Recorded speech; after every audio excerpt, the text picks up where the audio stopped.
Dark Mirror Reviews and Playthroughs. Resident Evil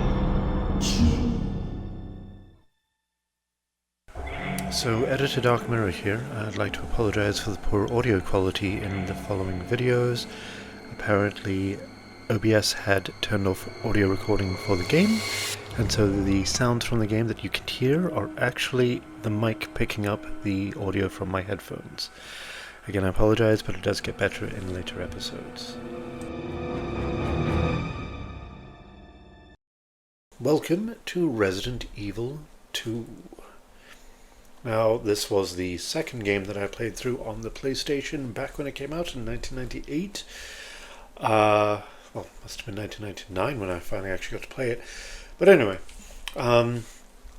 this game took everything that we had in Resident Evil 1 and it dialed it up to 11, basically. It made it much more of an action horror, survival horror, and definitely focused a lot more on the survival and again a lot more on the horror.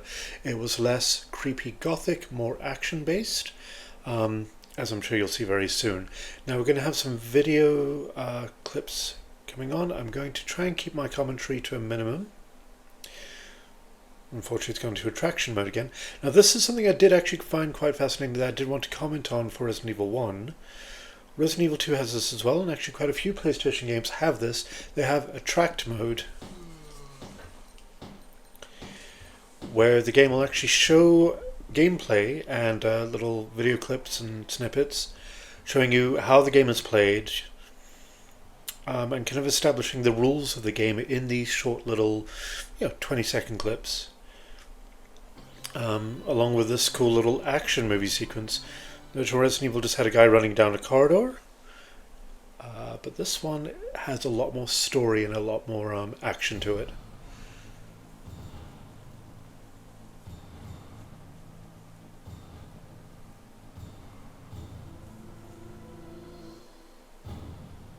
I mean, genuinely, like, forget the sort of the plastic textures and the sort of sheen on the hair and the faces.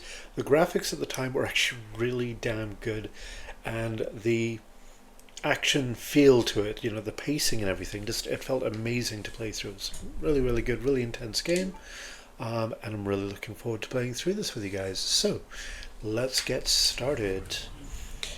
So, I'm going to be playing through as Claire for scenario A, and then after we play through it, we can play through as Leon for scenario B, which I, again, find really, really cool.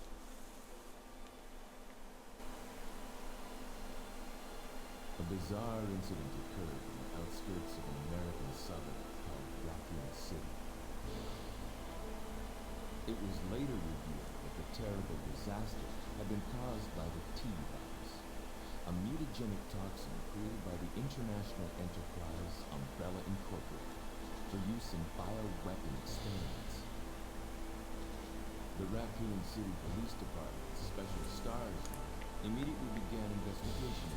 The case was apparently closed, thanks to the efforts of STARS members Chris Redfield and Jake Bauman. But the Umbrella Corporation's experiments were fun.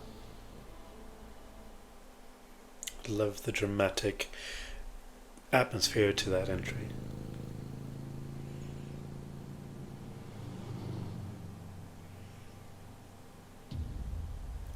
Already established, we're going to Raccoon City. We've established that Claire is a biker, an independent and strong-willed young woman, just from those two shots. And the city itself is feeling very empty, very quiet, ominous, you could say.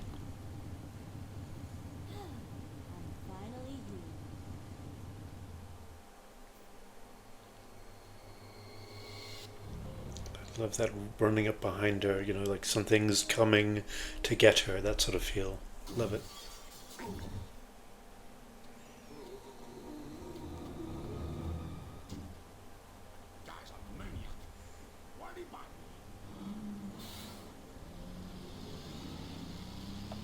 Again, sets up the situation very nicely.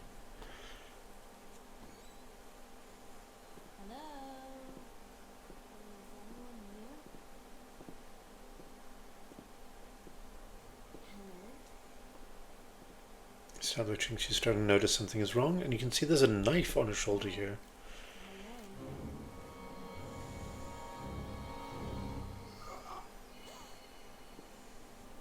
Look, I'm sorry I bothered you, okay?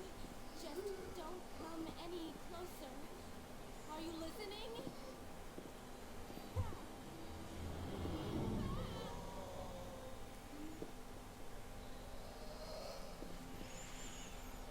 Surrounded, terrified, running for the exit. Wait, don't shoot! Such a good shot.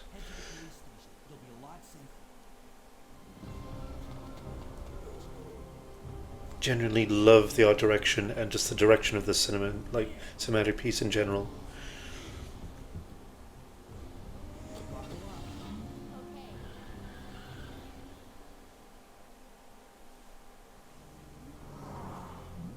Okay. Go. Going on Even a scene change there. and the whole place went insane. Radio's out.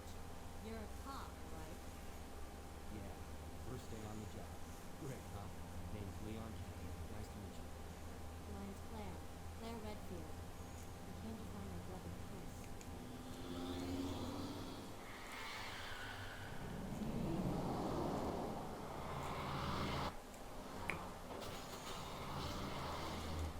Hey, could you open the glove box? Sure. There's a gun inside. Better take it with you.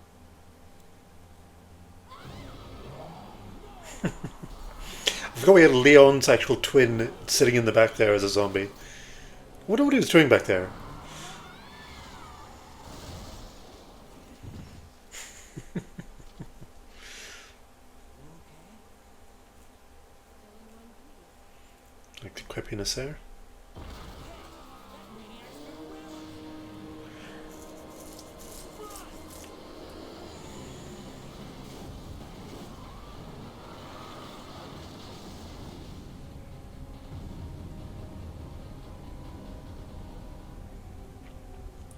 I love the action and the energy behind this.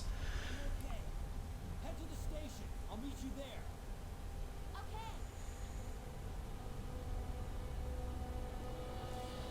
Okay. Leaving her stranded and alone on the wrong side of a wall of fire in a city filled with zombies.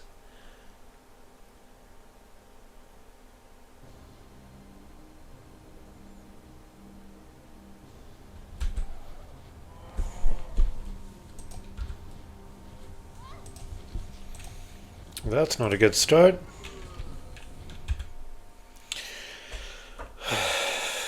Okay, that's definitely not a good start. Well, yeah, I wanted to pause the game there to actually give you guys a little bit of a rundown on what was happening there. Right, so first off, the intro movie that we had was perfectly paced there. Like, it established the eeriness of the empty city. Claire having absolutely no idea what's going on in the city. There's no sign that anything's wrong, according to her anyway, with the big empty streets. The fact that she doesn't really seem to know what's going on with the zombies as well. So maybe she hasn't heard any tales from her brother, or maybe she just didn't believe them. And then she runs into Leon in the alleyway, and she's like, right, wait, don't shoot, because she already kind of clocks. He knows what's going on. She doesn't.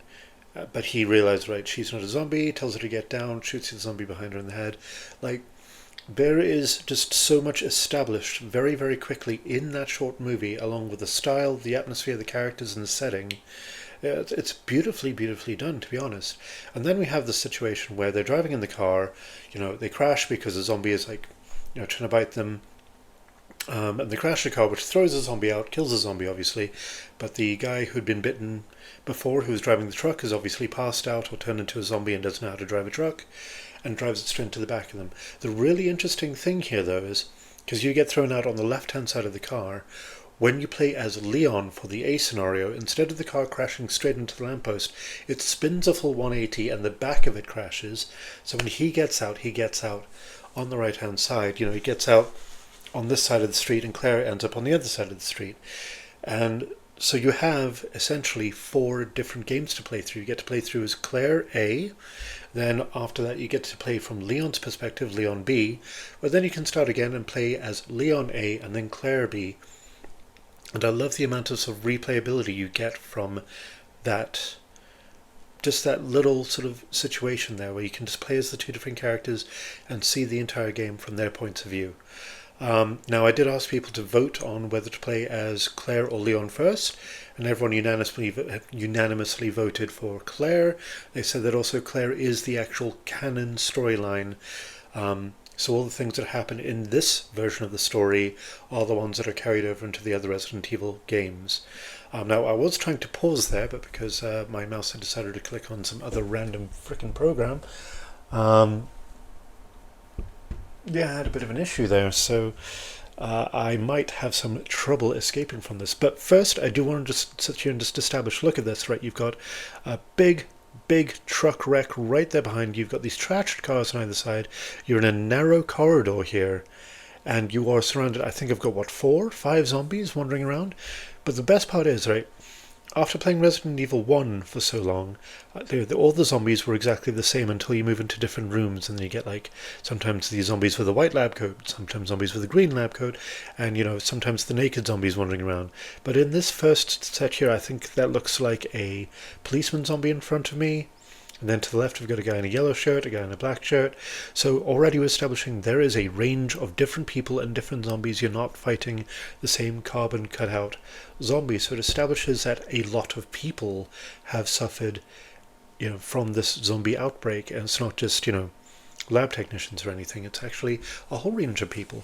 Right, so I'm going to see if I can actually get my way out of this. Because, I mean, again, this is an amazing sort of gameplay mechanic right here, where they drop you straight into the action. They're not like, oh, it's going to be quiet, you know, you can just kind of ease your way in. No, I'm already surrounded by zombies, and because I didn't pause within the first 3 seconds, I've already had a chunk bitten out of me.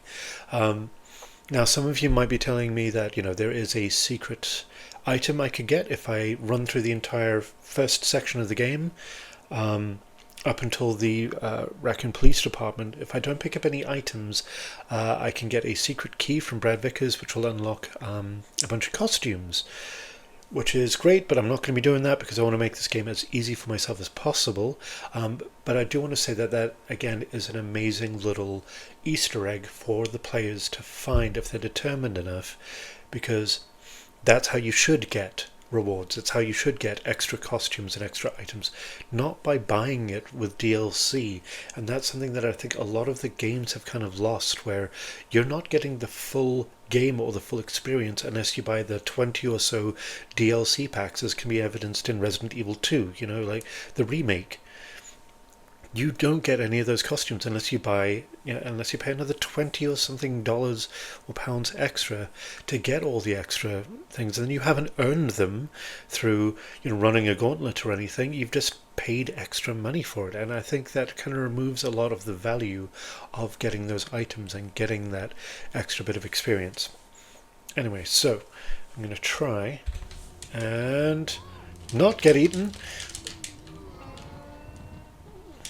Right, so it's 1, 2, 3, 4. There's a policeman there. And there's another policeman. Ah, okay, yep, yep. I'm already badly injured. This is not a good start. So there's no way around. I gotta run through this other way. Whoa. Let's get into the gun shop, Kendo's gun shop. So, see, already from the angles, from the fact that you have to run down a narrow alleyway, it's established that we're trapped and we're trying to escape. Okay, get a close-up of Claire. No establishing shot of the actual gun shop yet, though. What we do establish is the state of Claire. Don't shoot! I'm a human!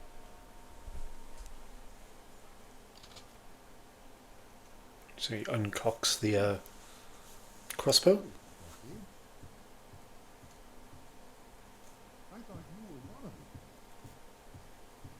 What's going on in this town? I ain't got no clue, Devlin. By the time I noticed something was wrong, the entire city was infested with zombies.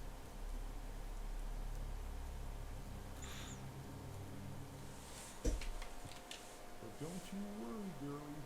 You're the safe in here. I'm keeping a close eye on things. I love how patronizing he is towards her. Right, so, there we go, right. I'm already on caution. And again, right, so the entire inventory system has changed a fair amount since Resident Evil 1. I've got 8 inventory items here, but I also have my own key item. Now that is actually a really cool thing that's been created. Obviously, Jill was the master of unlocking, and that was something that she could use in Resident Evil 1, but the fact that these characters have their own key items is an interesting sort of carryover from Sweet Home, actually, where you have 5 different characters and they all have their own key items that you carry in a completely different key item slot, which I thought was pretty cool. I do like the little anime style picture that we have of Claire here. And yeah, like there's quite a few things that we do need to take note of, like just the claustrophobia you feel and the fact that you get completely overwhelmed. So I'm actually going to just type that up there real quick. So immediate action, claustrophobia,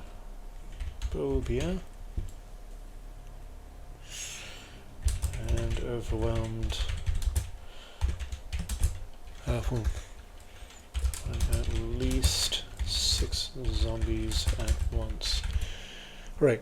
In Resident Evil 1, obviously, you run into one zombie, and that kind of like establishes a tone. Like you have these inevitable, scary. Sorry, I'm just reformatting the font there so they fit better on the page. Anyway, so yeah, you run into one zombie, and to be fair, you can be saved from it pretty quickly by a big burly Barry if you're playing as Jill anyway.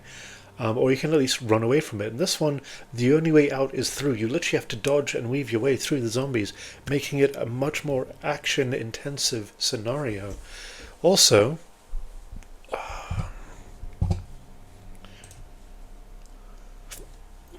yay for scans. Anyway, also, like, as we're about to see, we're going to be saved by this, guy who's being very patronizing towards Claire, and she has no idea what's going on. So, I'm going to quickly see if we can get any ammunition. There we go. So you can see it. It's harder to notice than it was in Resident Evil 1, but definitely noticeable because of the bright colors. But the resolution is kept pretty much the same. Come on, let's get some more ammo. Nothing useful here. I mean, I can see a lot of ammo boxes there in the background, but... Okay, now I'm going to try and do something cheeky here.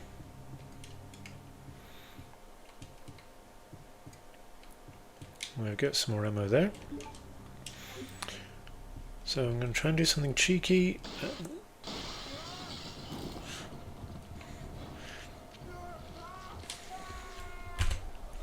Really quick hold up here. Right, so I do want to just say that it's an amazing stylistic and thematic choice here. That this big burly man, with his gun, who's there being patronizing towards Claire, is like, right, don't worry girlie, I got you, you're safe, you're fine. And zombies just smash straight through the window and immediately eat him, right? Yeah, it's kind of funny, it's kind of ironic, but it also establishes this is not safe. Right, this guy is in a gun shop. He should have plenty of weapons, plenty of ammunition, and he's immediately getting taken out by the zombies. So, I just want to, kind of point that out. No is safe. Must run for life. Okay, but this. Okay, what's going on here?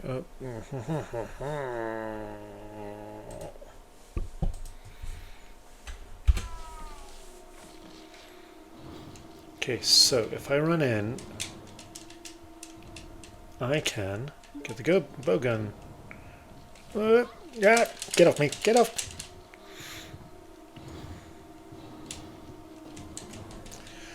I generally don't know if wiggling the sticks actually makes the zombies let you go faster, but it feels like it does, and it's kind of cathartic, so... okay. Again, really quick note here, right? You're in the back alleyway behind the gun shop, and there is just this establishing shot of a very narrow alleyway, high walls, nowhere to escape to, nowhere to run to but forward, right? It's pushing you constantly forward, but you can hear ahead of you more of those zombies. And you know there's going to be more zombies ahead, so you're just like, right? But they're bashing against the gate here and they can't get through. So let's see if I can be cheeky. So I can't stab them through the fence. They're bashing against that fence pretty hard though. Some four. Okay, again, love the angle there. Right, and I'm screwed. And I'm so screwed.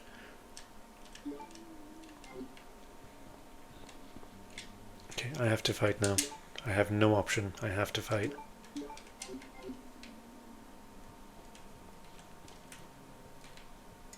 Yep, here they come. Again, so I love the angle looking down on you. So again, you feel like a, it's diminutive. It's making you feel like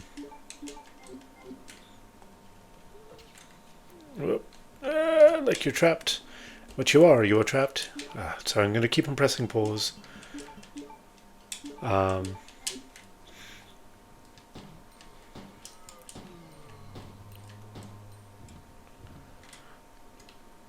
trapped with all these zombies here. No way out. Again, you can see that there is some repetition in the zombie designs, but they are varied enough to make it feel like each zombie is basically unique. Ah, goddamn. Serve me right for thinking I could outsmart them. Whew. I am not having a good time with this.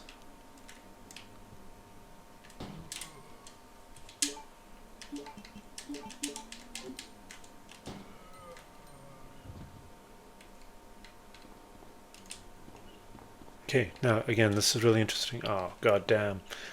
I'm actually gonna die, aren't I? This is police officer. Alright, police officer Chuck, let's go. Let's run for our lives. See, we've got like really detailed graffiti here. And that's the thing as well that's really quite interesting. You move slower and you are limping when you are poorly injured, so you have like a visual cue letting you know that you are really injured and you've got to heal yourself up. Whereas in Resident Evil, like your running animation did not change whatsoever.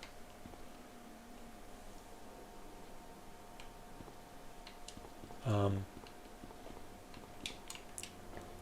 I mean, going up the stairs hasn't changed, but yeah, your running animation doesn't change whatsoever. In Resident Evil 1, but here you have a lot of clues, like a lot of like visual clues, which again is a great game mechanic, just to kind of make the player aware, right, you are in danger. Okay, so these things can't climb over the dumpster, which is great because, and again, like, look at the establishment here, right? This isn't the pretty mansion that you saw before. This isn't, out in the woods and, somewhere alone. You are in the middle of a city, and you are surrounded by zombies. Which means every person that was living in the city is now potentially an undead monster that wants to eat you. Again, I want to quickly just establish here, that is a really cool bit with the way that the angle is. If I climb up on the dumpster, I will not be able to see if the zombies below are still alive, if they're dead, if they're ready to bite my ankles. So again, there's that little bit of tension there. But also, if you notice, just atmospherically, there's no music. It is just the sounds of the wind blowing through the empty streets.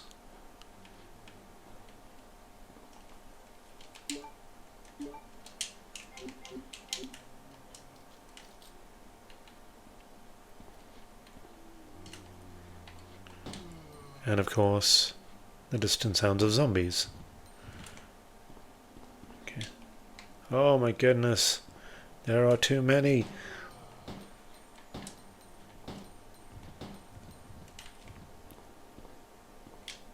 Oh, Lord.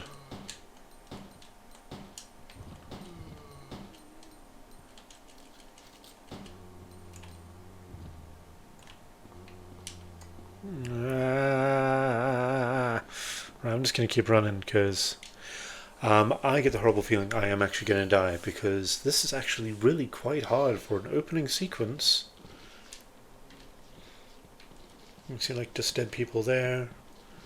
That guy's got something sticking out of his back. Oh my goodness me, I am going to die. Yep. Oh, he just ripped off his own arm. I mean, my goodness. Yeah, see, so, like, again, another establishing thing, like these zombies are feeding on the dead. Okay. And I am so badly injured. I am surprised I am even walking anymore. Oh. Again, something that was established there.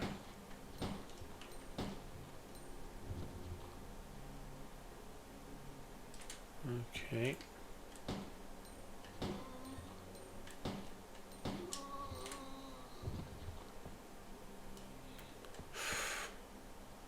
There are female zombies, there are male zombies, and there are corpses on the bus. See, so again, that's something that, establishes it's not just that there are zombies, there are actually, human corpses.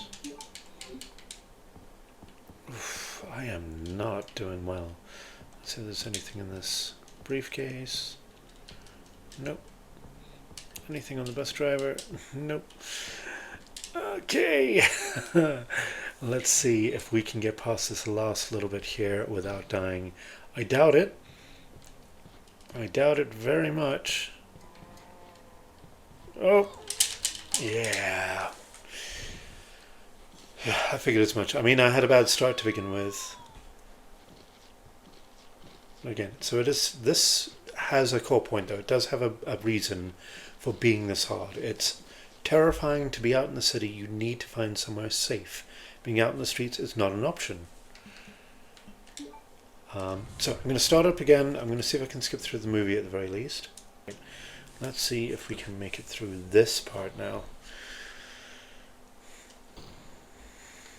Okay. Obviously I'm a lot faster. Dodge and weave there. Ah! How many was that? 5? 1, 2, 3, 4, 5. Yeah, 5 zombies in one little enclosed space, but they do leave a path for you to be able to dodge and weave around it. And I see all these zombies kind of coming out and round, and they start bashing on the gate, and you know that if they can bash on the gate, they can get their way through. So you know that you are not safe here. You got to keep going. You got to keep moving. And again, I do love that establishment. Now, this place is where Brad Vickers, well, his zombie anyway, turns up. And if you go down around that way, it kind of gets you around having to deal with these guys in the garden. But I just want to quickly check because... No, I thought there was a green herb there or something. But here we are. We're in the Raccoon Police Department. We can't get out that way because it's all closed off. But here we are, RPD. And here we have the establishment opening doors. We have a nice establishing shot of the Raccoon Police Department as it is. So again, let's have a quick talk about this, about the actual setting and the situation. Now, as you can see, it looks like a large municipal building, but like so extravagant and with so much elegance to it that it feels more like a museum of sorts, or something like that. Not a working police station. A working police station would have more grit, more chairs, more actual office stuff going on. But this doesn't. And why is that? There's a good reason for it. Because when they started making Resident Evil 2, they actually originally did plan the entire game around an actual real-life police station, like an American-style police station, with all the officers, with the changing rooms, with the holding cells, with the filing rooms and everything. They actually based it on a real place. but it actually came across as too dry, too gritty, and too boring, really.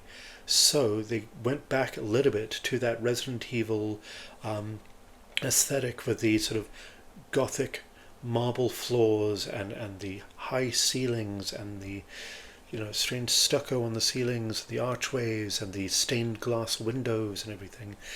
So again, we have that little juxtaposition of beautiful architecture filled with crawling horrors, and it's that sort of attraction repulsion thing that a lot of survival horror games do have, which again I absolutely love as a stylistic choice. They could have made this a lot grittier, a lot darker, a lot more grim and realistic, but they didn't. And again, you have the absolutely insane key system and lock system, which makes a little bit more sense here in the fact that you're in a police station, so there should be certain keys. The fact that they are all, I think card based, so you have like a clubs key, a diamond key, a heart key, and a spades key. So like that's a bit weird, but fair enough. It's like that. Maybe there's something in the law that says that this used to be a museum or something of sorts, but yeah. And then you also have like statues that hold keys and things like that. So again, doesn't make 100% amount of sense, but and I do like here you do have this sort of establishing feel. The calm music is a callback to the safe room music, but with deeper bells and more of a echoey tone, because you have that sort of big echoey and lonely feel. You get here hoping to find Leon, but he's nowhere to be found. Right, again we establish here that we have typewriters, our little save system, and to use the typewriters we need to use ink ribbons. Old typewriter, you can save your progress with this. We'll use an ink ribbon? Yeah, I will. But again, other survival horror games had similar things.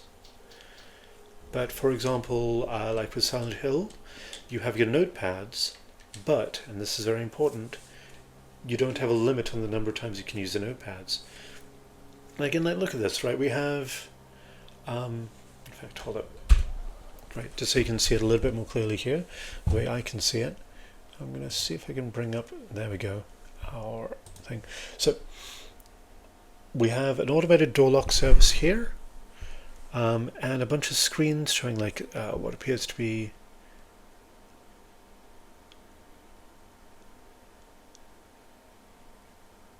okay, cool.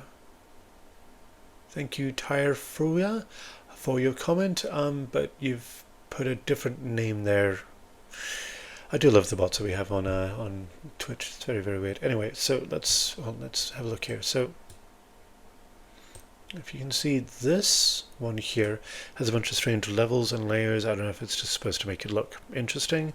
And what appears to be a time. There we go. So 1928, so 7:30 at night, maybe. I'm not too sure what the 7752 are. But then you've got this other weird looking room, like this image of this weird looking room here. That looks like chemical vats or something, and a bunch of wires and a safety rail and a bunch of computers in the background, which is really, really odd. And so it's file 0513 1990X. Even worse down here, let's see, yep, here is test. And what genuinely looks like a zombie face, or at least a zombie face texture, with weird rotting teeth and sort of decayed skin, and system that appears to be some sort of like medical vial. You've got the usual thing: file, editing mode, image, filter, selection, and window. But it's just interesting that they kind of establish this in such a way. It's just kind of weird in how they establish the technology here. So again, just something I wanted to bring up and kind of talk about there. So right, let's bring this up here and boop. Right, door lock service. All side doors locked. Doors can be locked by a card key. We don't have a card key yet, do we? Right, so we've established save states and the fact that we need to use computers to unlock the doors. So let's have a look at these doors and see what we can do. Oh, okay, we can go straight into this one. Ooh.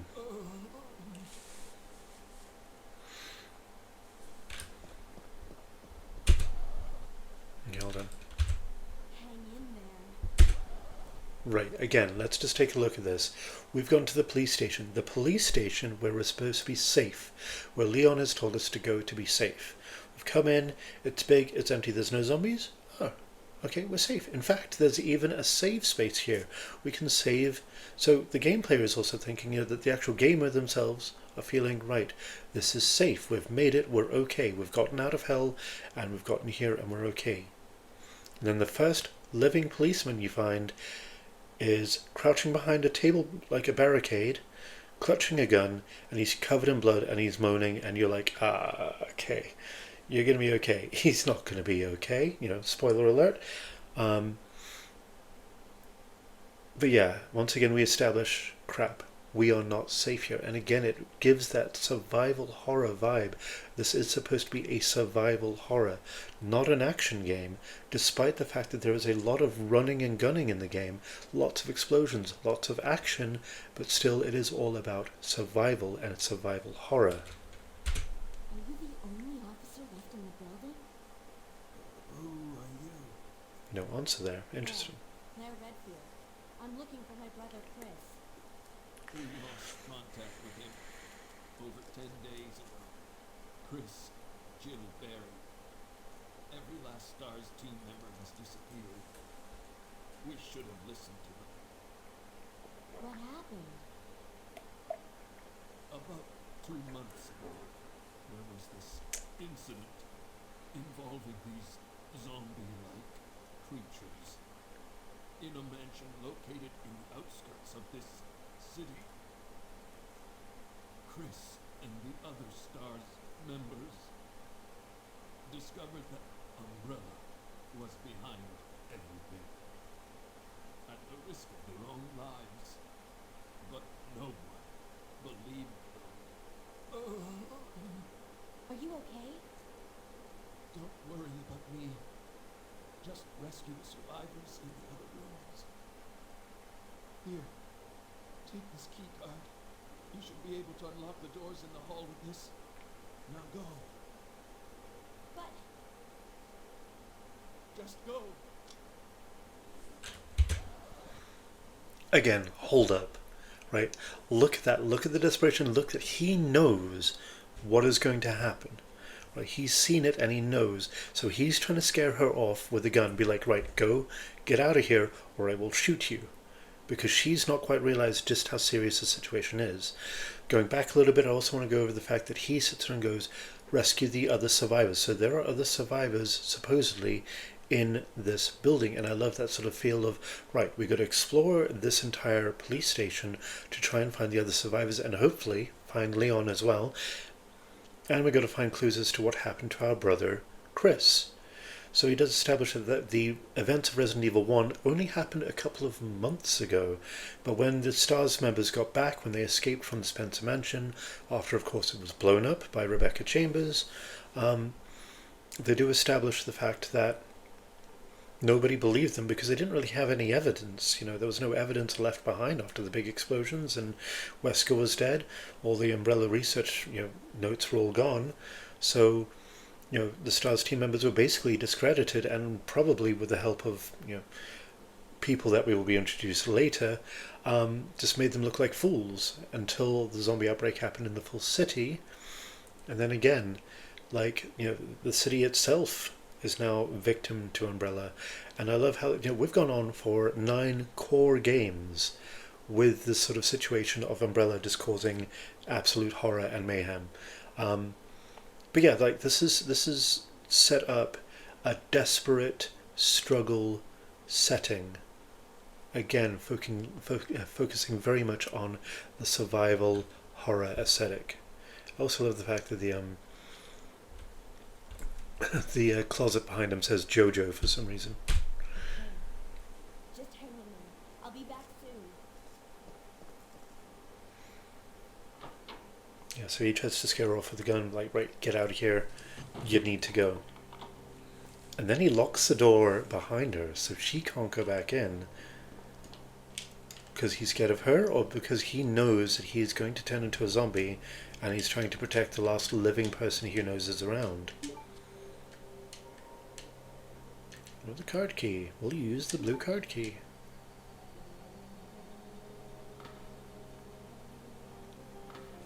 Right, so again, that unlocked the 2 side doors. And we have a choice. We can go left or we can go right.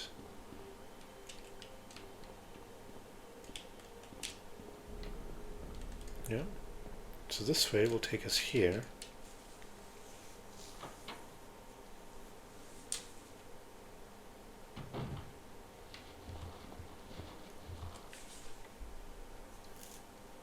Okay, and like on the establishing shot of entering the room, you are greeted with the sound of a lot of shuffling footsteps.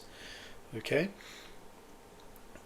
And then as soon as you move forward, the camera angle changes and you can see a wall of zombies heading straight for you. What's that? 1, 2, 3, 4, probably more? Nope, 5. Yeah, I'm out. I'm out? Nope, I'm good. I'm out. I'm going to try and go the other way, right? And you don't have to. You can brute force your way through that. I mean, I've already got the bow gun, so I could try and shoot them all. But it is kind of like that there is a game design sort of trying to push you to perhaps go the other direction, which is going to be easier and safer. And here is why. We have our first storage chest. Again, the mechanics behind the storage chests are perfect because you get to store your items in here, including things like your ink ribbon, your frankly useless knife, and any other items you won't exactly need at the time. So you can have your limited inventory space, but you also have a chest that will keep your items and carry them from one location to the next. Again, we have notes and files throughout the game that will help establish a lot of the lore and a lot of the background stories and situations, and obviously they'll be dropping hints and clues as to what you need to do to continue on through the game. So here we go. Police Memorandum 8/23/1998. Yeah, fair enough, yeah. That makes sense. July, August, so in August, the end of August, yeah, and the original game started in the end of July, so this letter is just to inform everyone about the recent movement of equipment that has happened during the precinct's rearrangement. The safe with the 4-digit lock has been moved from the STARS office on the 2nd floor to the Eastern office on the 1st floor, 2236. So, if I go to the Eastern office on the 1st floor, I need to remember 2236. I don't know if it'll fill it in automatically for me, but you know, it's good to know that. Nothing out of the ordinary. And again, so this establishes that this is the waiting room, information office, reception desk, which is where we were before, but obviously we can't see anything back there now. I've got some mug shots, wanted shots, and the desk is locked, but because I am the master of unlocking, I can unlock it. Now, I'm going to try not to use the first aid spray. I know I'm going to get a bad ranking, but, you know. So it establishes, right, here is a healing item. In fact, I think that's the first healing item you find in the game. I should have paused that, but I'm sure you all saw the creature crawling across the window there. It didn't look like a zombie, it didn't sound like a zombie, and once again it reinforces my absolute hatred for windows in these games. Again, the doors opening and closing are a perfect way of disguising the loading lag that you have. And look at that, like you are looking in from the outside.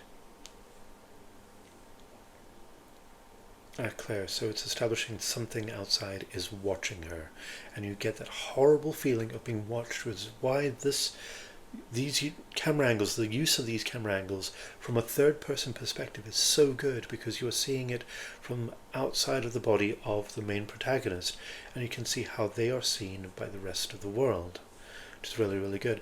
When you have more of a sort of second-person camera, we've got one that's following over the shoulder sort of thing, then it's again a lot more action orientated, but you don't get these wonderful camera angles that help establish the setting and the mood and the tone and focus on what we're supposed to be focusing on. Now, We can hear something in the distance. Dripping, clicking noise. And what is that? So we've got boxes, discarded files, more creepy windows, and a smashed in window there. Just to really sort of hammer home the fact that you are in a bad situation. Now, to make it even worse, I've established that there is a dead police officer there with his head completely removed. Open close, it cannot be activated since the cord is cut. So, you know something is broken in through the glass. You can see the glass all over the floor. You can see the police officer with his head removed. You know you are in for a bad time. I am scared. I am going to equip my bowgun. And that's the sound. You can see the dripping there, and the way the colour works, it makes it look so realistic, and that sound is so beautifully done. So you can open this door. Oh, it's locked. There's a spade etched under the key handle. So what's this dripping? A cinematic cut here, establishing a new and horrific monster.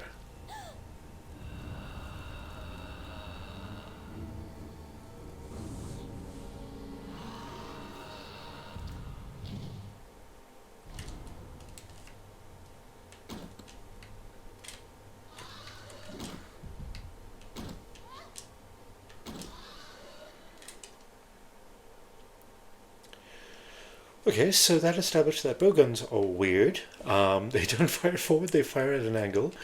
They also fire 3 bullets at a time, so I thought I had a lot more ammo than I actually do.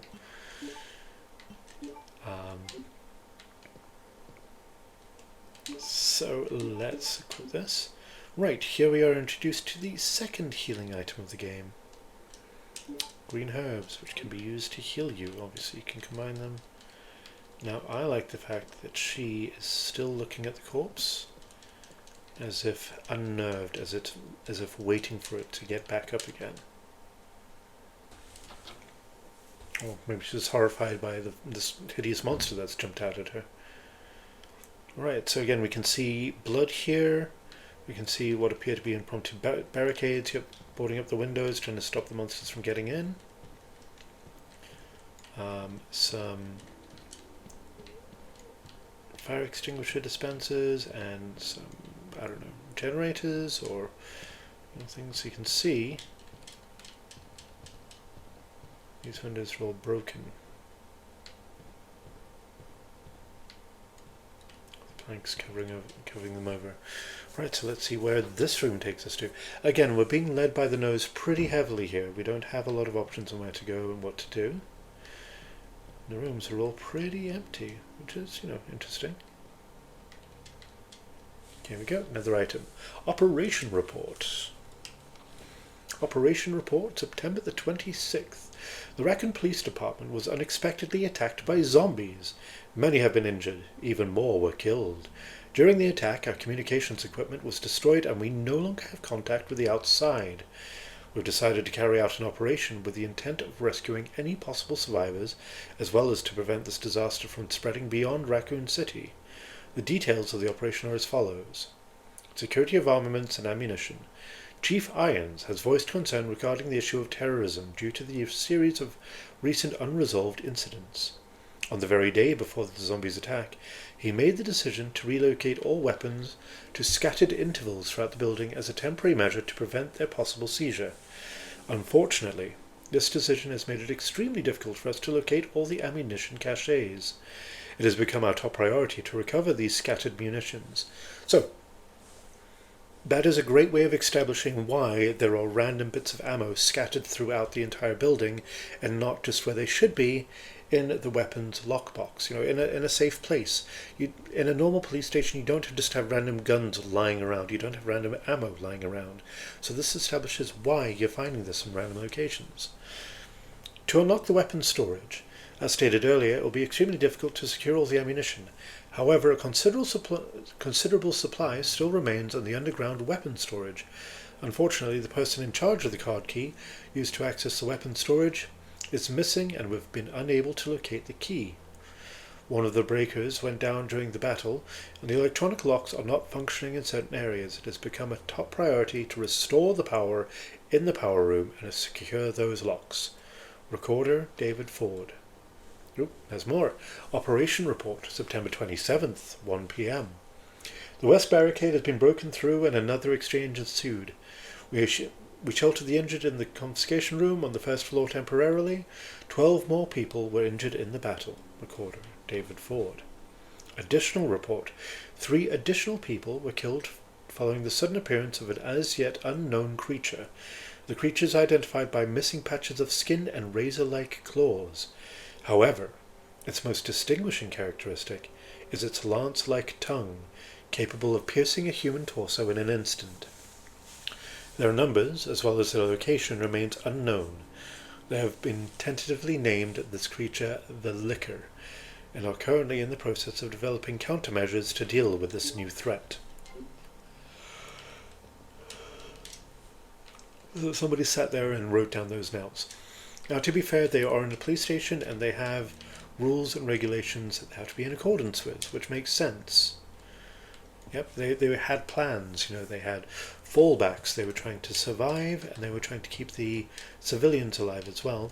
So obviously making notes and saying, right, we're trying to do this, we're trying to secure the munitions caches, we're trying to secure where the weapons are, we're trying to get the power breakers back on, we're trying to sort out the barricades, but more than that, like establishing, right, there are zombies that we have to fight off, and there's a whole new threat to fight off. Now I love the fact that we got this here, so we have what's obviously a meeting room, and then the back is a storage room, with extra chairs, extra tables that you'd need for a meeting room, but also a giant suit of armor, and what appears to be a painting. It's a fireplace. An oil painting hangs above it. The title is A Sacrifice to the Hellfire. And, it took me a while to actually figure out what this image is. But it's actually a woman. And I'd never really... I've played this game a fair amount of times before, and I never really noticed it before. So, let's see. So, let's see if I can get this. So that's the head there, and her arms are tied up there. That's the body going down there. Now, so we can just see the back, and we can see like a braid just kind of coming down here. Yep, I never actually realized, what it was a picture of. I think my brain just couldn't really comprehend it when I was younger when I played this, but. Anyway, yeah, that's interesting. That's cool. Yeah, I've realized already that I am not going to be making any record times in this gameplay. So, anyway, we're going to be exploring, looking through. I believe Leon has a lighter, so that's possibly a clue for him to kind of go through. Let me just see if there's anything here. Nothing else to explore? Nope. All right, let's get out of here then. We know that we are fighting lickers and that the police failed to keep the barricades up, and we need to fix the breakers and get the key card for the underground weapons cache.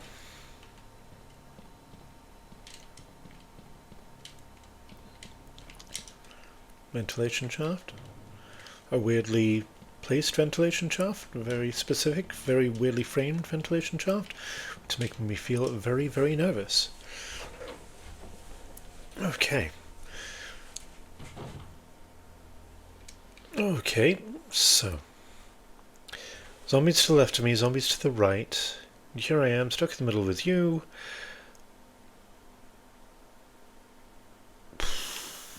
Okay, so let's get here and...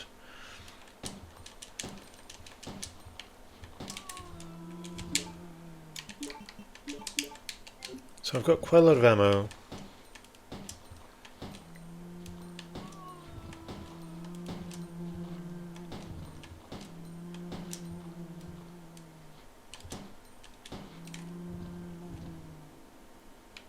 Again, we had male and female zombies.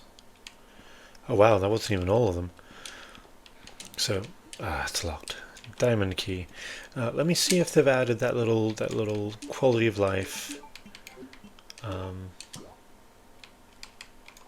No. No, they have not. So again, like modern games do have this thing where like you can actually make notes on it, like what keys you need for certain keys and like for certain doors.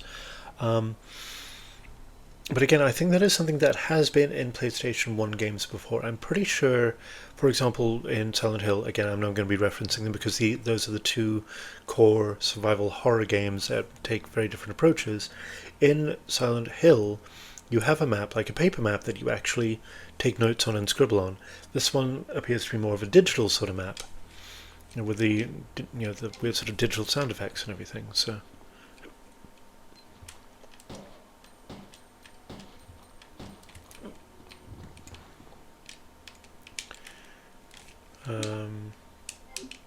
And again, like we know we can dodge around these things. Whoop, whoop. Green herbs. I'm going to pick up some more green herbs.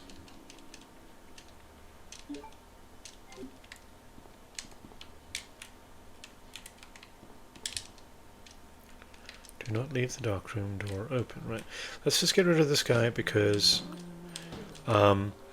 I'm not too sure, but if you leave them alive, I'm sure that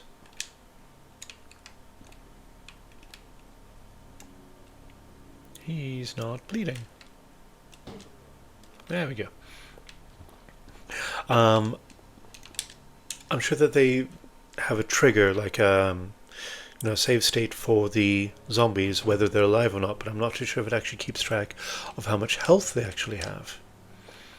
Okay, so again, we've got a little save space here. We've got our typewriter, we've got our notepad, and we've got what appears to be items. Yep, there we go. Some more handgun bullets.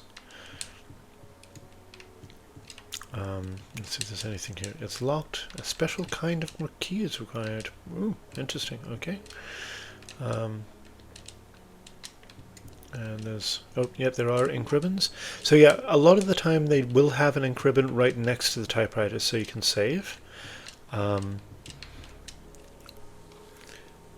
yeah, again, they are still quite limited. So once you use them up, you run out of saves. Obviously, when I played through Resident Evil 1, I finished the game with like 11 ribbons still available to me, even though I'd saved like 8 times. So that's 20 saves you can make. But the fact that you feel like you are limited on the number of saves you can make is really interesting, and I do quite like that. Speaking of, there we go. So Operation Report number 2. Operation Report, September the 28th, early morning, 2:30 a.m. Zombies overran the operation room and another battle broke out. We lost 4 more people, including David. We're down to 4 people, including myself. We failed to secure the weapons cache, and hope for our survival continues to diminish. We won't last much longer. We agreed upon a plan to escape through the sewer. There's a path leading from the precinct underground to the sewage disposal plant. We should be able to access the sewers through there.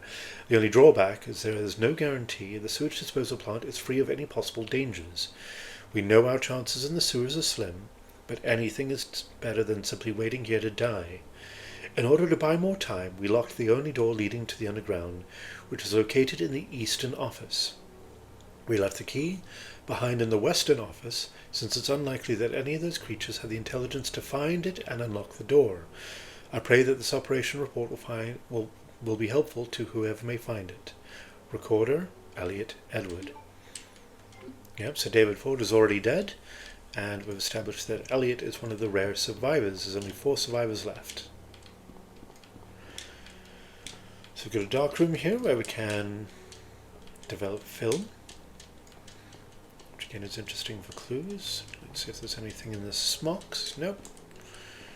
Okay.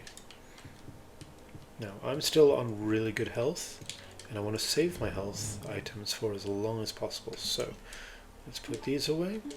Now let's see if piling these on, yep, does merge them. Again, a little bit of a little quality of life feature that they've added there, where if you have 2 items at the same end, they can stack. If you're trying to put them in the box, they do stack, which is great. I think that's a nice little thing. I am also going to get rid of the bowgun because it's only got 1 shot left. I don't have any other ammo for it, and I don't think I should really waste it on a random zombie that scares the crap out of me when it comes around the corner. If it was a shotgun, however, maybe. It is too dark to see anything outside. You see, again, I am just terrified of windows in this game because they are deadly. Alright, so go partway up the stairs and then I can walk a little bit further up the stairs. I don't hear anything. I can't hear any zombies or any other creatures right now. But again, look at the style, look at the background of this setting. These stained glass windows, the lighting, the tiled floors, all of it. You know, this doesn't speak precinct to me. This speaks, yeah, well, museum more than anything. Knob turns.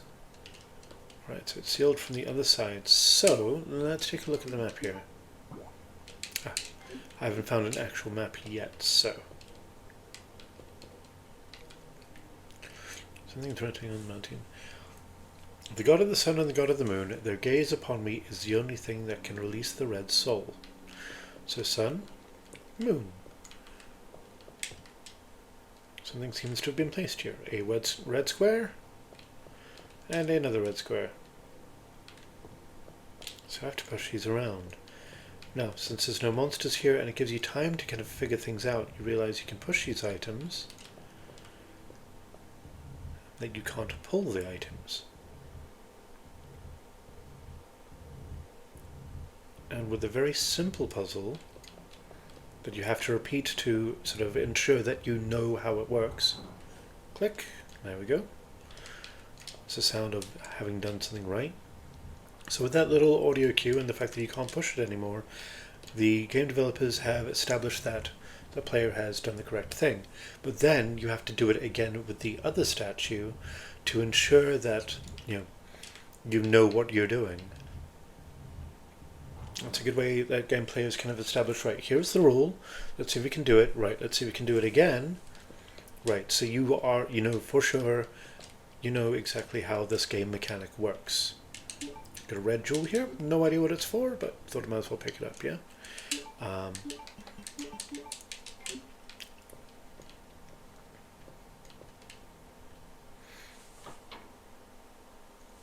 And that's it's how you have these challenges, and it will get steadily harder, that's the point. Alright, so we've got cleaning equipment here, a mop, a bucket, some sort of vacuum cleaner, looks like a tin can. Again, you've got these big arched windows, the big scary windows, broken glass here. And the STARS offices, where our brother Chris should be, but apparently isn't. She's looking around. What's she looking at?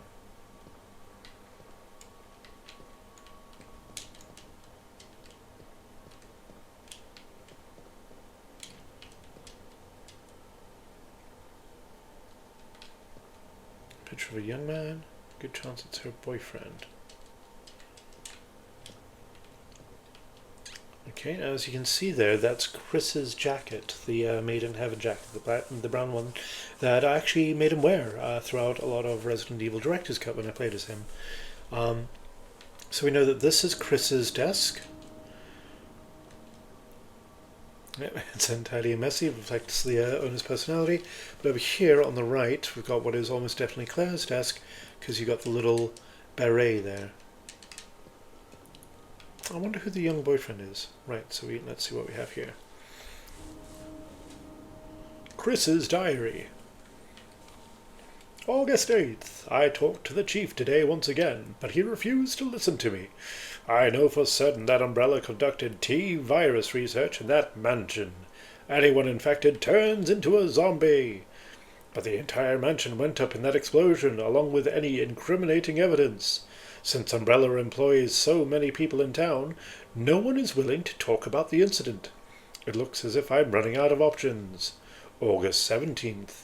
We've been receiving a lot of local reports about strange monsters appearing at random throughout the city. This must be the work of Umbrella. August 24th. With the help of Jill and Barry, I finally obtained information vital to this case. Umbrella has begun research on a new G-virus, a variation of the original T-virus. Haven't they done enough damage already? We talked it over and we've decided to fly to the main Umbrella HQ in Europe. I won't tell my sister about this trip because doing so would put her in danger. Please forgive me, Claire. Now, let's see here. So it does actually establish why no one really believed him, because Umbrella employs so many of the people in the town. You know, it's one of the major employers. It also establishes where they headed off to, the Umbrella HQ in Europe. And I believe that is a clue that leads on to Claire going off to the location in Code Veronica.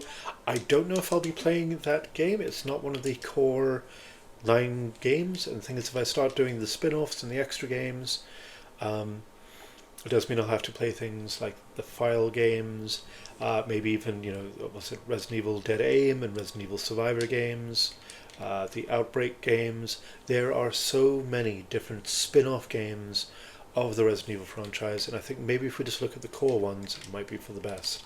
Otherwise, I will be playing this for the rest of the year. If you guys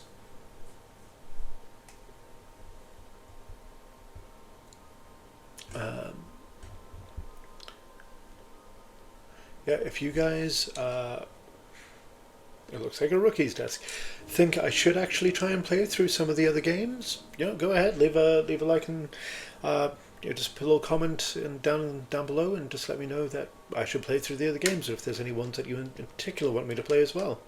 But for now, we're just going to be playing the core ones, Resident Evil 1, 2, 3, and 4, and then we'll be playing the remakes, starting with Resident Evil 0. So this is Rookie's desk, so this is Rebecca's desk. So, according to this canon, Barry, Rebecca, and Jill all got out, as well as Brad.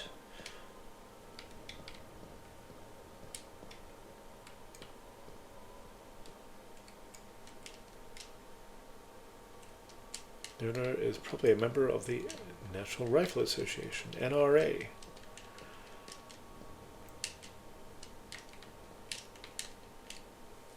There's anything useful on the shelf, but there are some handgun bullets. Right, so one of them reads, Marksman Contest winner Chris Redfield. Whoa. Do you have any others? Nope. Okay, just Chris is the best. Chris is the best. Nothing suspicious. Right. Trash, someone must have searched this desk. Now, whose desk is this? Right, because it's been a little while, and the only survivors that came back, I mean, unless it's Brad's desk, it might be Brad's desk, because he might have taken control. Because, right, we have Barry, Jill, Chris, and Rebecca. Those were the 4 that got out, along with Brad Vickers, who piloted the helicopter. We have 5 desks here, because people keep saying that this is Wesker's desk, but you know what? I really don't think it is. I think this is Brad's desk. Brad Vickers, the helicopter pilot. You know, this might be his. I mean, there's another station here with a radio and everything, but it's not a desk, is it? It's just, you know, various devices where they gathered information. Ooh. Ooh. Ooh. Grenade. I thought it was a shotgun, but okay, grenade launcher, even better. Cool. I have a grenade launcher now. And that is another thing that I've actually completely forgotten about, but is going to come into play later on in the game. If I leave items behind and I don't pick them up, they get left for Leon when he's coming through the police station later. And our paths don't really overlap very often, but I do like that little detail. Now, I'm going to fast forward because this is going to be a fun little thing that I want to show you guys. If you search this desk, so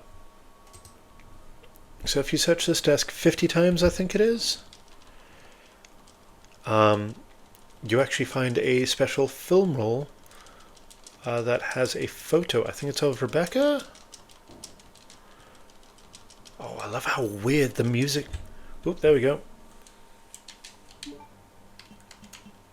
Film.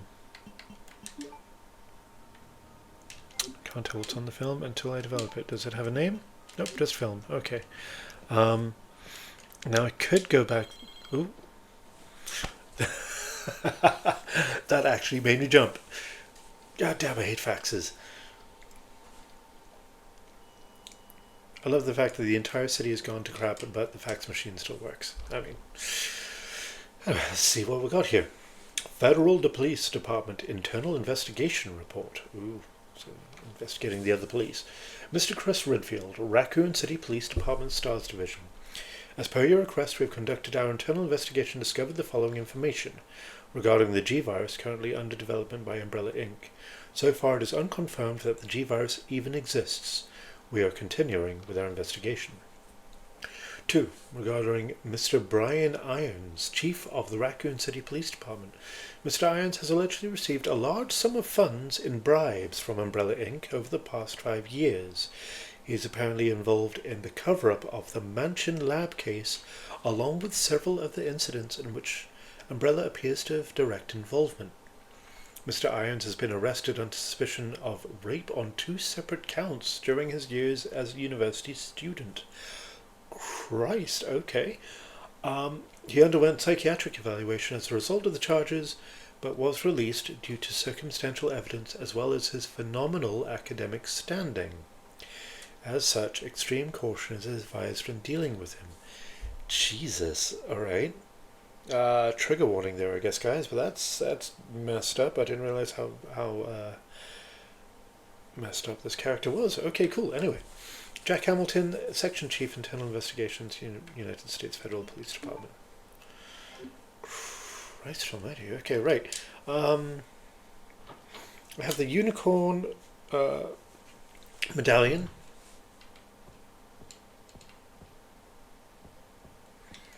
Which I think can be used because that statue said that she will hold the key to your heart. Small ventilation shaft is too large for an adult to fit into. Spade. Okay, yep, so I do have to go back. Right.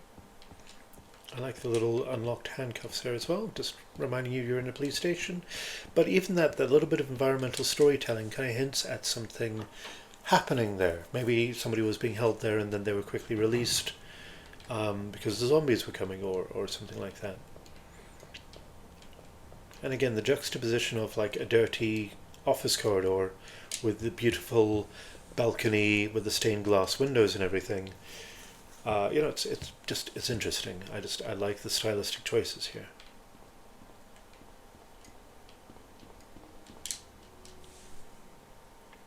And sort of the echoing, hollow, like that notes, and then the beautiful, peaceful save music here. Now, I've been on for a little while now, so I'm going to play for a little bit longer. I'm just going to establish. I'm just going to develop this film. I'm just going to have to use the film. There we go. Recruit. Oh, okay. It's a picture of Rebecca in her basketball outfit. The film D. Okay. Weird, but okay.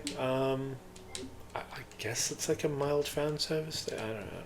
I'm not too sure.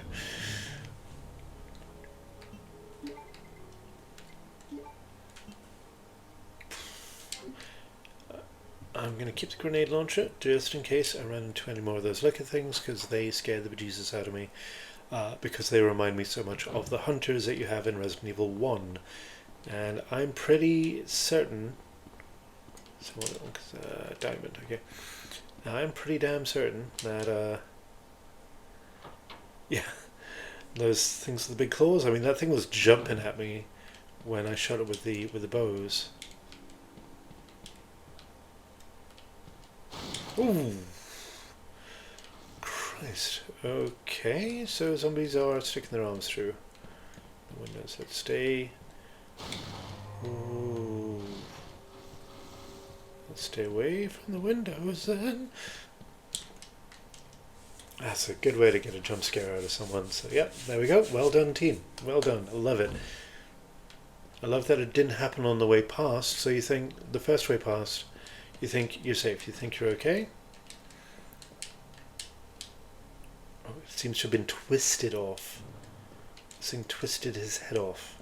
Jesus, alright. It's weird that there's a light on that thing. I'm guessing we might be able to find a while later.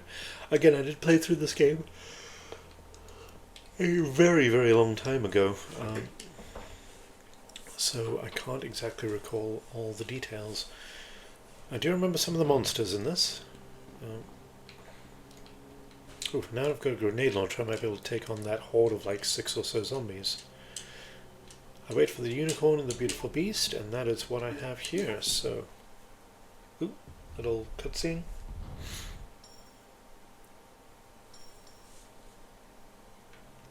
This drops a key.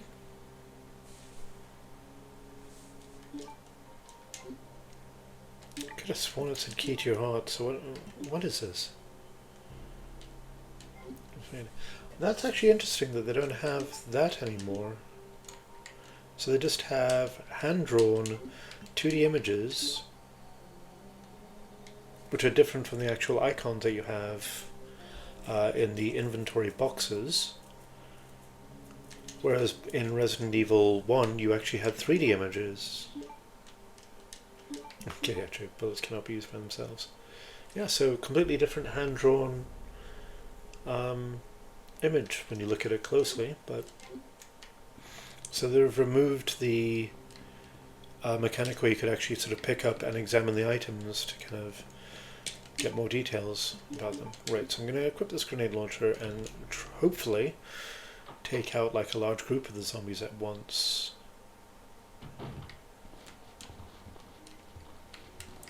So if I aim like... Oh, okay, no.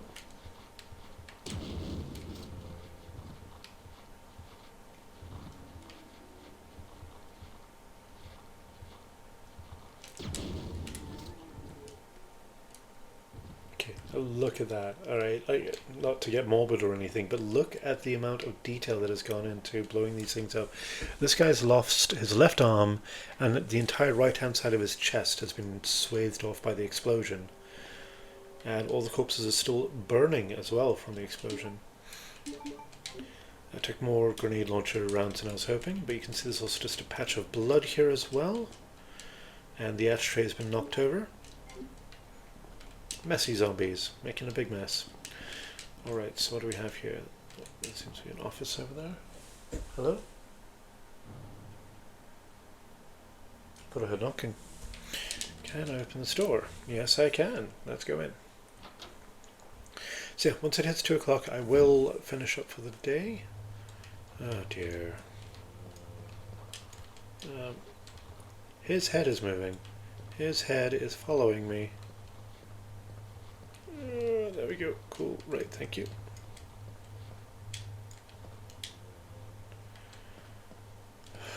Okay, that's how I through. No.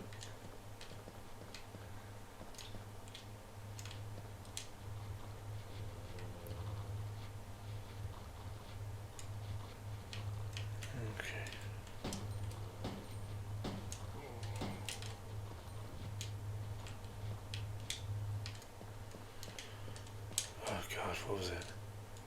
2, 2, 3, 6. My god, I actually remembered. That's insane. Alright, I got some acid rounds and... Oh, a map of the police station. Perfect, cool. Hide behind this desk. Is there anything? Oop, there's something down here. Hey, another green herb. Okay. Oh. And another green herb. Okay. I'm going to have to combine all these green herbs. And again, it's that little sort of, that careful balance you have to try and achieve. So it's useful to have the herbs separate because you can combine them with the red herbs to make them triple the strength. But if you're running out of inventory space, it's useful to be able to combine them together to save on space.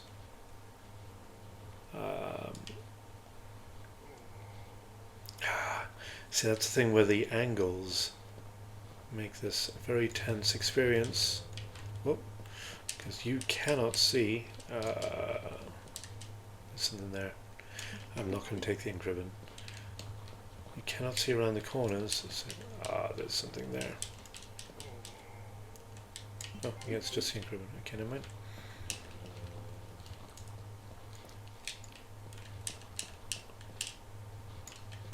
Okay, that established that there are zombies in there. There doesn't appear to be anything else of use in there, but so we'll go out and around this way then. More blood on the floor. In fact, I think that's exactly the same decal. Let me see. Short right, big splat left. Yeah, it is. Little squidge in the middle. Little squidge in the middle. That's fine. They're reusing textures and reusing decals. That's good. Yeah, it's a good way to kind of save space and design work. Ugh. Okay. Well, I don't really have much choice about this one.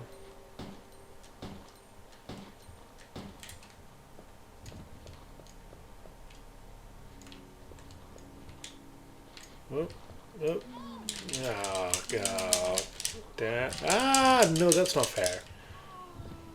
Okay, I hit you all.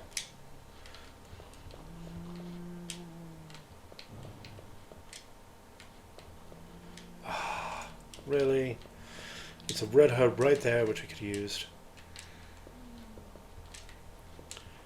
Again, look at the detail that we have, like on the walls here, these weird archways. Interesting design choices. Interesting design choices. Beautiful, combined with the horrible, shambling creatures running around. Okay, I'm only on caution, so I'm okay. Can see into the interrogation room there as well. I'm going to tell you, this room always gave me nightmares.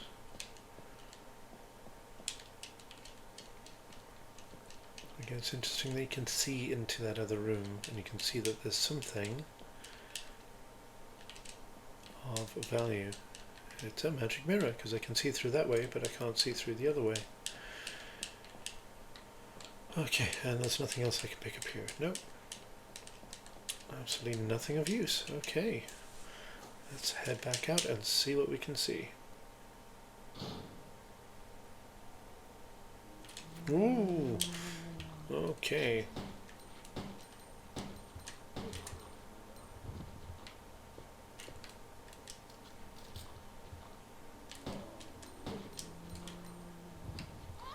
Ah! Okay. Again, that's a really interesting thing that I love that they've added. If you get bitten, you can full on lob the head off, and it does actually bounce around. If you kick it maybe towards a wall or something, it does actually bounce off the wall. So they have kind of thought about the interaction and the physics behind it, which I think is just really funny. Diamond, right, cool. I'm thinking that there's nowhere else I can go here. Oh, no, it has. Right, so they have shown. So diamond is going to be pink. Thingy is red. I've got a blue one, which shows that I can unlock that door there. There's another blue one there as well. Yep, I've got a blue key. I got a blue key, so I've got to go all the way back there. Let's see, is there anything else here? Okay, so it's not showing me which ones are locked until I actually check them, but this is the full map. So we've got the interrogation room thing here. Okay, well yeah, so it shows the different key colours, and then we've got blue over there, so we gotta go, what's it again, there's a way out here on the bottom right, should take us upstairs, which could be useful.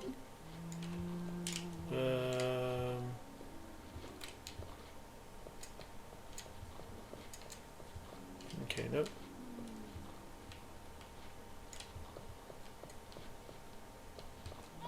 Oh god damn it. Right, never mind.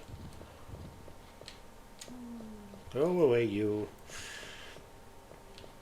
So yes, I do feel quite tense. I am trying to dodge around these creatures, but they can be a bit annoying sometimes as well. And again, that's the trick with any horror game, or in fact any horror anything, any horror book, any horror movie. It's balancing humor, horror, and patience. You know, you can build up tension to a certain point, obviously, but... Ooh.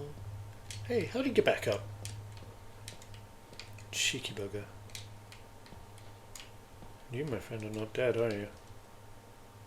Ooh, but he's got some handgun ammo on him, so let's leave him. Let's leave him be. Let's let him sleep. He's not bothering anybody, so we can go outside.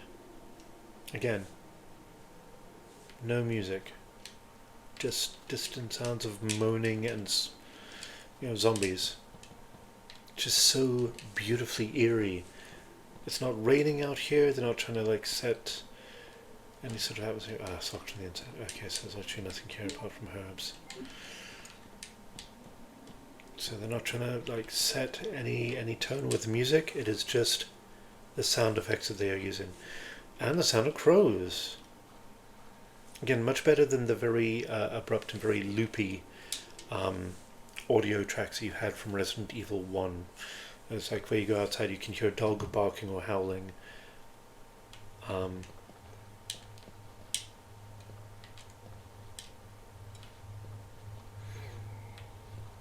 Just wait here a bit, try and draw them all the way over here.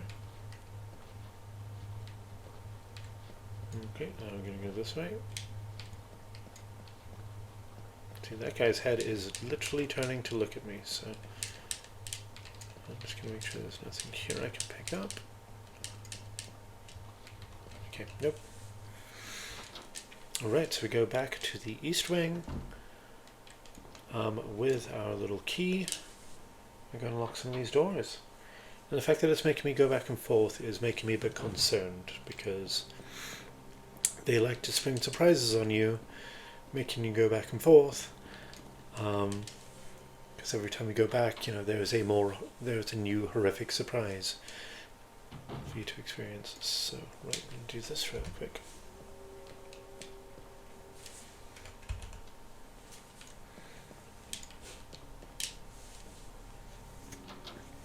Okay, anyway, sorry about that, guys.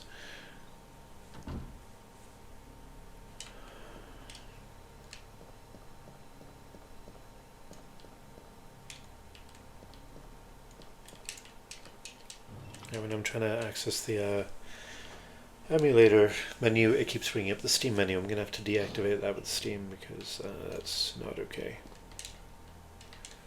Alright, here we go. Files back to right. Patrol reports. Patrol report, September 20th, 9:30 p.m. Reporter, Sergeant Neil Carlson. We received a report of a suspicious individual skulking around the sewers in the outskirts of Raccoon City. I searched the area and located the individual, but he ran away before I was able to question him. I discovered the following items: a small amount of C4 plastic explosives, an electronic detonator, 9x19 parabellum rounds, and an infrared scope that's broken. Now, why the hell is somebody running around with C4 and a scope for a gun with parabellum rounds? I will not take the ink ribbon, no thank you, I am good. Got some film reels, visual materials, and a rather suspicious looking set of stairs.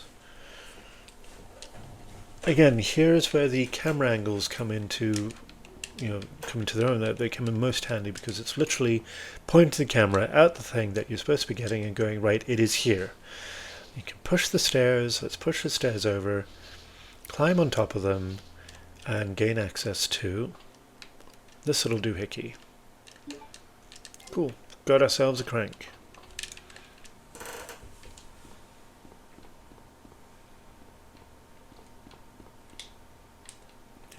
Nothing else? Nope, right, let's get on out of here.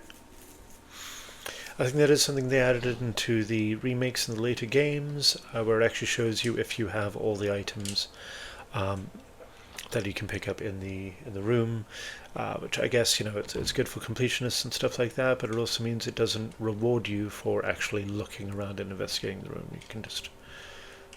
Okay, the arms are not grabbing me anymore, which is making me more nervous than if the arms were grabbing me. I don't like the fact that it changes. It changes its mind from one journey to the next as to whether arms are going to be grabbing me. Is the other one here? No, that's a diamond key. Right. So let's go back into the save room. Let's see what's the time. Right, got another 10 minutes left to go, guys. 10 minutes left to go. We've made a fair amount of progress. I mean, I did die within the first 10 minutes of the original game, but we have made a fair amount of progress otherwise.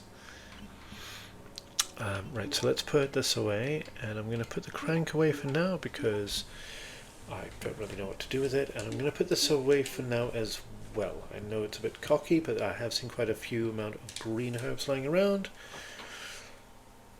And since I do have a fair amount of ammo, I mean, I am going to be leaving... There's no point in fighting and taking any shotgun shells. I'm guessing you can sort of leave ammo and first aid sprays and stuff for your other teammates. Again, they don't establish this. They don't tell you this. It is something you literally find out when you play the game again, and you go, "Oh crap!" You know, if Claire hasn't left me any ammunition or any green herbs, I'm going to have a much harder time of it. But since you're playing the game for the second time, you should have a bit more experience. Ooh.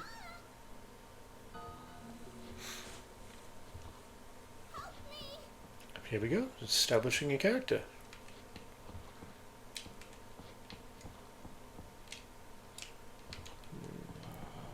Naughty policeman. You're supposed to be protecting girls, not scaring them off, which is why we have that weird little air vent. Too small for an adult to fit through, but... there we go. Key is useless now, discard. Again, that's a good little thing that they add there, so you don't hold on to these items, because they do take up space in your inventory, and if you're holding on to them for absolutely no reason, well, it's frustrating and a bit game breaking, isn't it?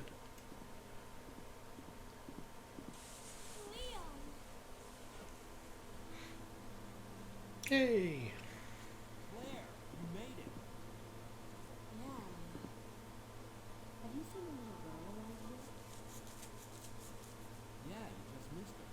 Who is she? I don't know. But it's too dangerous for her to stay here alone. Leon, I'll go look for her. You go and find us a way out of here. Of course. But before I forget, here's a radio. That way we can keep in touch if something comes up. There we go, and, you know... I'll go look for her. You go and find us a way out of here. So you have your two characters, you have your missions. She has the drive to go and try and save this girl, and since he is a police officer, he has the drive to go and try and find a way to safety. And I like that. I like that, you know, that like they're not forced through, you know, convenient timings of items and stuff like that. They're not forced to... The alternate shut. Can't pass through here. So they're not forced to kind of split up time and again. Like, it is an active choice they are making. Right, we need to split up. We need to find these things. Oh, okay, so that takes me back to there.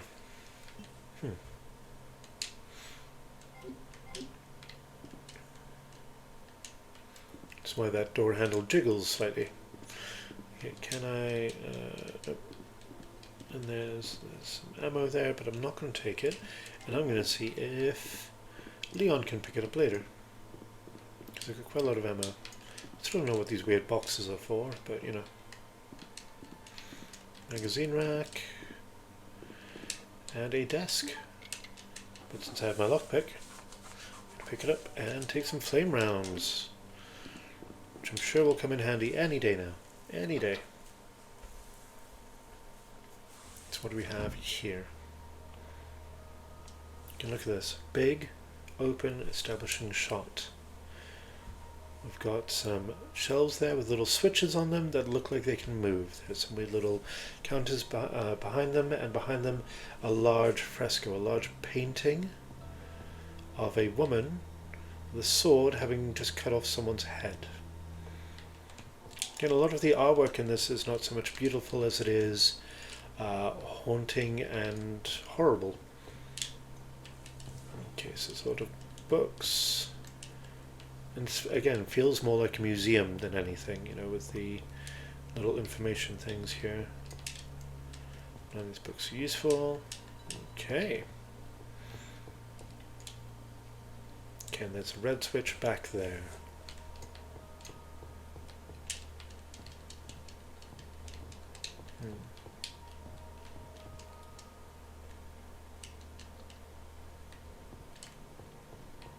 So it shows that you can push the button left or right. It doesn't seem to do anything. So right, let's see if there's anything in this desk. I will indeed take the red herb. If I find another green herb, then I'll be happy. So yeah, there's red herb on there. Okay, so this will take me out onto the balcony here. Oh, with some zombie friends. Okay, awesome. Right, let's go back inside. Let's see what happens if we go upstairs. More bookshelves. Many of the books on the shelf are about chemistry. Alright.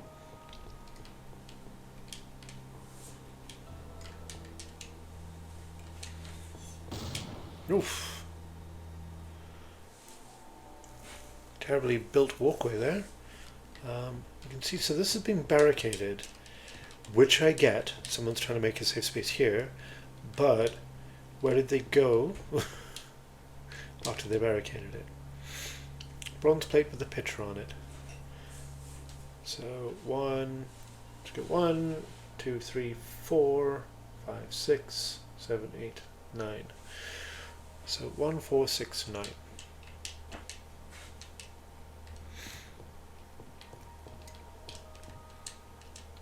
The puzzles in this are quite simple, but you know it's good that they have them. Just little brain exercise there. So right. Was it to the left or to the right of the blue one?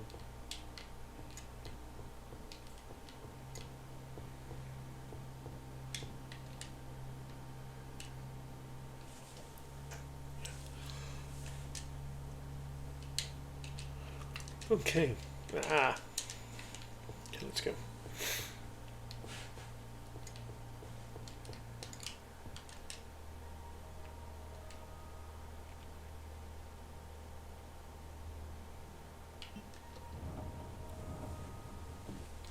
There we go.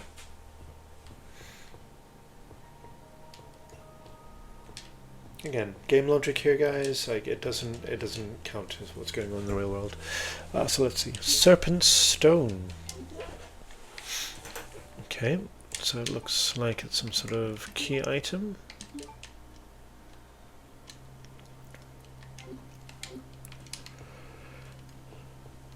With a snake etched on the side. Alright, interesting. Okay, so let's go back and see if we can go onto the balcony up here.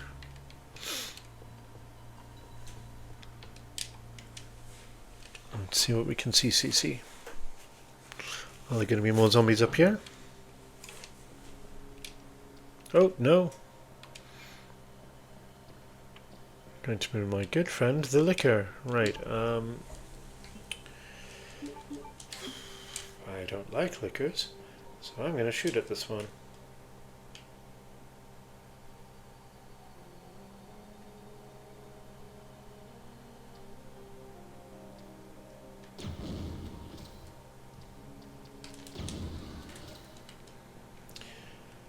Again, so the grenade launcher, like the bow, fires out multiple projectiles. The bow fired out like 3 arrows and they kind of went in a weird sort of like arch.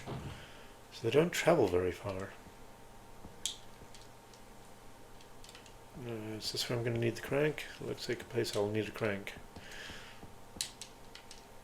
It's a square hole for a square crank. I've got to go back and get the crank. Righty, so I'm going to go down. I'm going to see if I can get around and across the balcony on the 2nd floor there. Looks like there's something interesting down there anyway, so go have a look. Kill some zombies down there. And then see if I can save.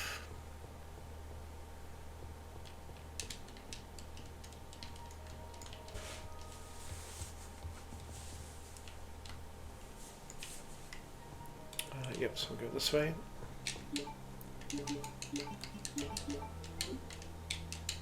Now, this is something we couldn't do in Resident Evil 1, but in this one you can actually swap over the ammunition you have. In Resident Evil 1, you actually had to completely empty out the ammunition. You had to use it all up before it would let you like reload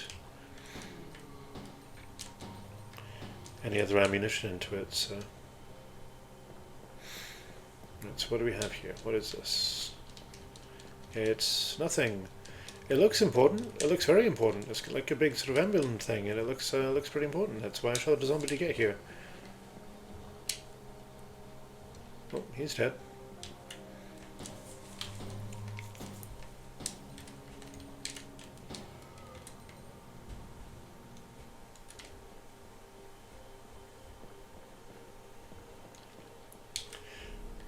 That's one thing they do, try and keep the pressure on here with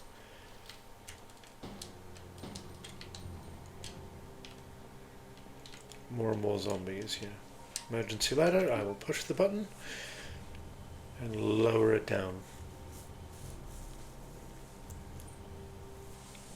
It'd be nice to think this helps Leon in his scenario, but I don't think it does.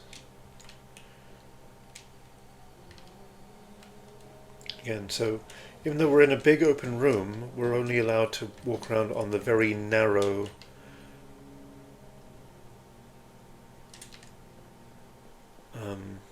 walkway around it,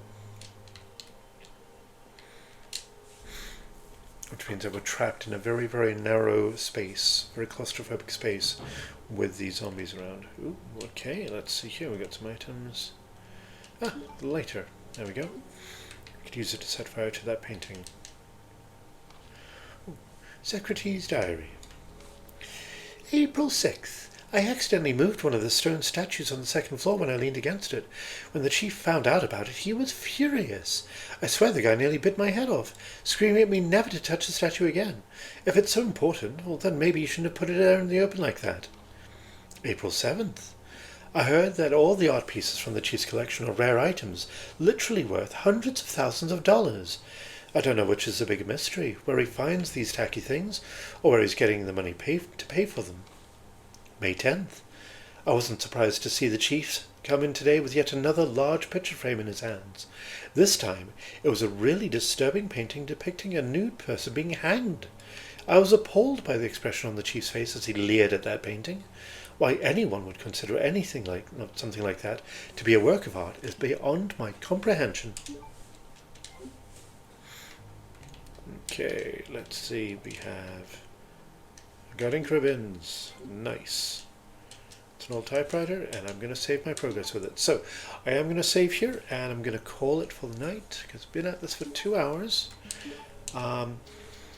But yeah, I'm hoping to talk to you guys again soon, and maybe playing through this a bit more tomorrow night. So, please come back and follow me again. Again, I'll be playing late at night, probably 10, maybe 12 o'clock at night. I will try and update it, and I will try and get a schedule going properly for Twitch. But for now, guys, again, thank you so much for watching and so much for following, and I'll see you all again soon. Good night. Resident Evil 2.